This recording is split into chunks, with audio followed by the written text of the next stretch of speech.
I've counted 119 crash retrieval cases within the Leonard Stringfield collection. That's the 65 3-ring binders and also the 7 status reports that he wrote over about a 15 to 20 year time period. And 119 total. So if you took those odds to Vegas and you had a roulette wheel and it had 120 spaces on it and you put a chip on 119, you're going to win every time, because all you need is one to be correct. So are there some hoaxes? Are there some liars within the collection? Sure, there's got to be. There's got to be, because no one's perfect. But all we need is one of these crash retrieval cases to be real. Then the concept of non-existence for crash retrievals completely falls apart at that point. So we'll go ahead and review some of the latest work. Now this is by Rudy Gardea. He's the gentleman that I'm working with to actually get these illustrated, because within this Leonard Stringfield collection, there's 2 problems. Number one, the names were protected. They were kept under wraps. That's per agreement with Leonard Stringfield and his first-hand military witnesses. So there's really not too much we can do about that. However, number 2 is within this status report briefings, there's really no pictures or drawings or diagrams. So it's so vital to get these illustrated. It's summer 1971. This is California City, California, not too far from Edwards Air Force Base. So I think that could mean something.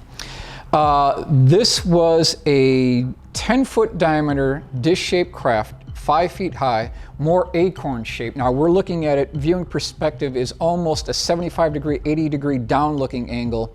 So you really can't see what's going on underneath, but the top of this thing has more of a mushroom type configuration. This came down in a residential area. There were at least 4 eyewitnesses that saw it, and one of the eyewitnesses was actually taking photographs. Within 10 minutes, the military arrives. They had a 6x6 troop transport. They had kind of an 18-wheeler tractor trailer with a crane on top, and they watched the entire operation where they connected up a lanyard and then picked up the craft, put it on the trailer, and then, we believe, went back to Edwards Air Force Base. So is this another example of a test flight gone wrong? It's possible, but again, this is 1971, summer, California City. So how did they get there so fast? What, did they have a heads up? They're always tracking these things. You've got the Blue Berets who are in charge of the concealing operation when you have a UFO crash retrieval. And then you have something called the Blue Birds, which are the pilots that fly the CH-47s that shepherd these craft during test flights. Now, this is summer 1953, Camp Polk, Louisiana. Primary eyewitness came upon about a 25-foot wide or long egg-shaped craft that had a rim or flange going around sort of the mid part of the craft itself. Now, we have to count very carefully the bodies that were involved. There was 1 body that was pulled off on a stretcher, so there's 1. And then there were 3 that walked out, and they were helped by the military personnel. And what's very interesting is that they had kind of a one-piece tight-fitting flight suit on. They were about 4 feet tall, and they had oversized head, oversized eyes, but then the primary eyewitness said that they had mittens on, which I thought was very interesting. They had mittens on. We've got the troop transport, we've got the ambulance here. So this is 1953, Camp Polk, Louisiana, another good example of a crash retrieval. All right, this is the next case that we'll look at, and the time frame here is 1954. This is Walker Air Force Base, which used to be Roswell Army Airfield, but then renamed. Here we have the primary eyewitness was in a H-19 helicopter. He was called onto the base. He was playing ping pong at the time, and he was loaded onto this helicopter. They went north of Roswell, and then they made a left-hand turn, went another 10 minutes, and that's when they came across this craft, about 30 feet in diameter, augured in at about a 40-degree angle. Now they're still hovering over the craft. It's nighttime, so there was a beaming spotlight coming from the helicopter. And what they saw were 4 bodies that were eventually recovered from the retrieval scene. There was a box here, which I don't know what this box did, but there was a box associated with the retrieval. The hatch door was open. That was later confirmed by the personnel, but he was there. He was up inside the helicopter taking photographs of this entire scene. So when we hear about congressional members saying that we don't have any physical evidence, we don't have any photographic evidence, It can't be true because we've got witness after witness telling us that they're retrieving these craft and they're shipping them to Wright-Patterson Air Force Base, at least. These bodies that are outside of the craft itself, were they ejected out of the craft or they crawl out? They were already out there when the helicopter got there. So it seems like there's always these bodies lying around the That's craft right. in itself. The craft That's right. basically looks undamaged in any way. Yep. So do you think they get out of the craft and the atmosphere is messing with them? That could be the case. That could be the case. Because it doesn't look like they're ejected out. No. They might have walked out and then the atmosphere was not compatible to their breathing and they passed out. Who knows? Could be any number of situations, but the bottom line is we've got so many of these cases. These military witnesses, they can't all be lying. They just can't. When the photographer who was in the helicopter landed and he got to the localized vicinity of where this crash retrieval was taking place, he said that the whole area smelled like ammonia or battery acid. So I think that's a very interesting point to highlight. Man-made materials? Difficult to say, but definitely ammonia or battery acid. According to your studies, how many bodies have they recovered through all these crash retrieval cases? Well, there's plenty of cases within the Leonard Stringfield collection where military MPs were guarding 9 ET bodies in these glass freezers with a transparent top on front. That's just one case where there were 9. So there's got to be dozens. At least 50 plus? Well, if we take 119 crash retrieval cases, we drop that down to 100. Out of that 100, let's say there's 2 to 3 bodies. Now you know what we're looking at. And this has been going on for 70 years. Yeah, could be. Now that might be an exaggeration. We might be way too optimistic, but the bottom line is that there's just too many stories of these crash retrievals, bodies, debris, things being shipped to Wright-Patterson Air Force Base, classified libraries at MacDill Air Force Base, Tampa, Florida. There has got to be a congruent tapestry, something that runs through all these stories that connect them all together. And really, all roads lead to Wright-Patterson Air Force Base. Now, we do not have the name on this one, and we don't have the location because the primary eyewitness didn't want anything tracing back to him that could identify where he worked or who he was. But he stated that he was at a classified materials library at a military facility where they had a drawer full of UFO photographs, crash retrievals. One of them was labeled Farmington, New Mexico prior to 1950, so probably 1948 timeframe.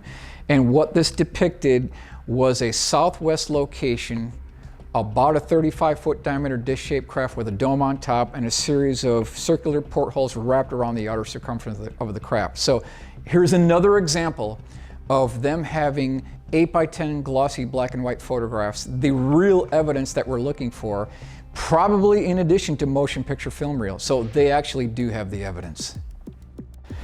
This is vintage early 1950s. There was a standing order that the Air Force went out to their pilots flying F-94s to shoot flying saucers down if they can't be talked down. That was the standing order.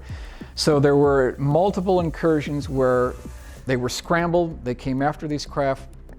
This is about a 200-foot diameter dish-shaped craft. It was hard to intercept these because these things could turn on a dime, they could go backwards, they could make a 90-degree left-hand turn at multiple Gs, leaving these F-94s in the dust. But the bottom line is that, and you can check out all the newspaper clippings, it's very easy to verify this, that if there's no threat, or if there's nothing to extraterrestrials or aliens or UFOs, why would the Air Force order its pilots to shoot these things down if there's nothing to it? That's an interesting conundrum right there. But and what makes them say that they could even communicate back? Exactly. If they couldn't be talked down, right? But just the fact that the Air Force is telling their pilots to try to shoot these things down, to me, that indicates that they did take it seriously. They did think that there was something to it, and it wasn't just lights in the sky or a balloon, because this happened multiple times. And so this is another case in the early 1952 where this is actually going on. Next case, 1950. This is Moffett Field, Sunnyvale, California, and we're talking about Hangar One. It's that large blimp hangar. I'm sure you guys know what I'm talking about here, but Primary eyewitness walked into this hangar and he saw a 90-foot diameter dish-shaped craft. I mean, this thing was huge.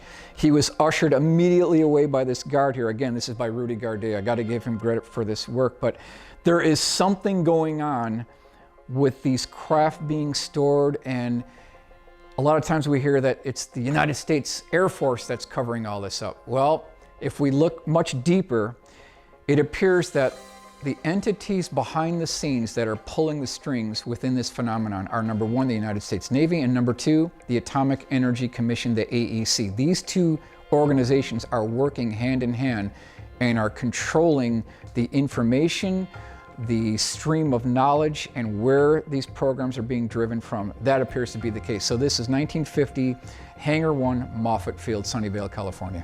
Do you think Hangar One was built specifically for, ET craft being shot down? No, I think it's strictly a blimp hangar, and it was used for other purposes long after that, and it's still there today. Do you think maybe after the fact they've been building warehouses to possibly contain some of these craft? Absolutely, absolutely. They're going to use what they already have first, and then if something's really large, then they just bury it at the site.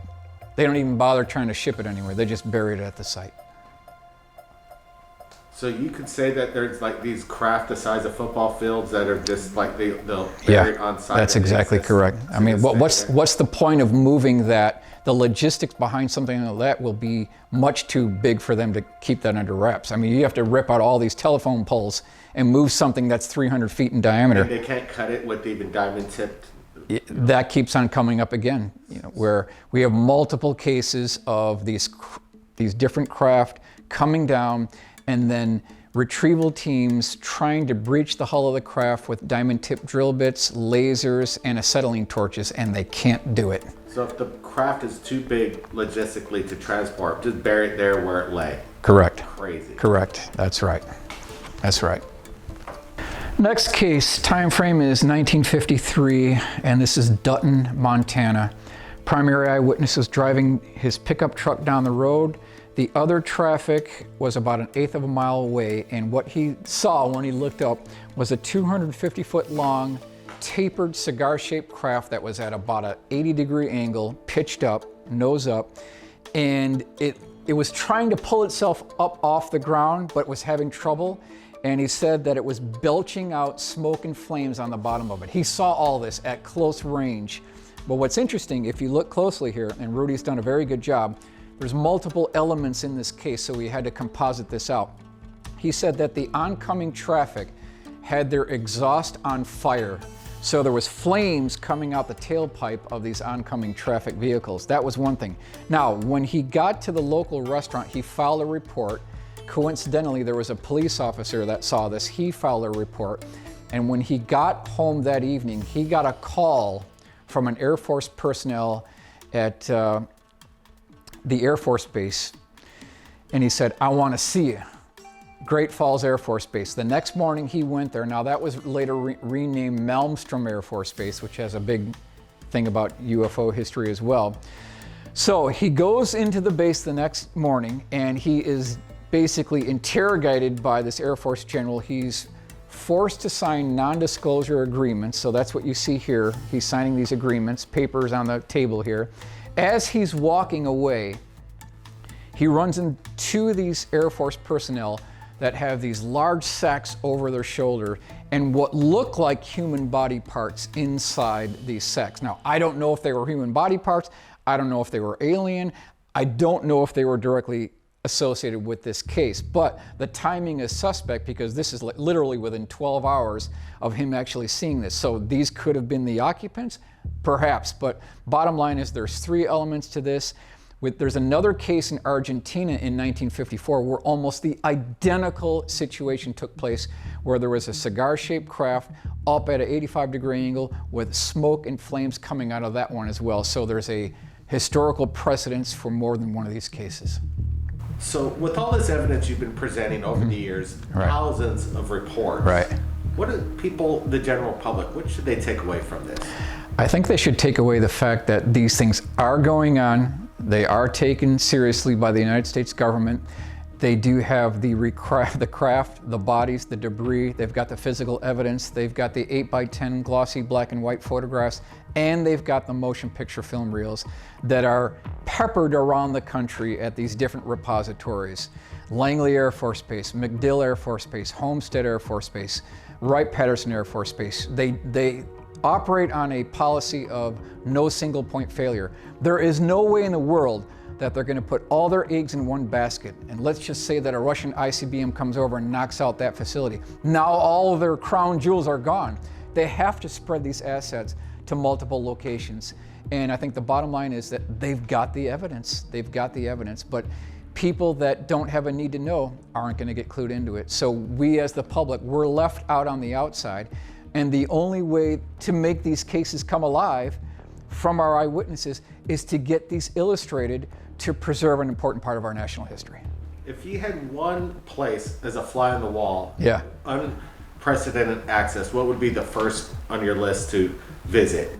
You could do it unaccosted. No problem. The Blue Room at Wright-Patterson Air Force Base. Absolutely number one. Because this has always been alleged, and Curtis LeMay had talked about it. He basically confirmed that it did exist, where they kept all this material there. And that's got to be number one priority to go to. If we can get access to that facility, who knows what we'll find. And thus the channel Blue Room Media. That's correct. It's an homage to the Blue Room. Mm-hmm.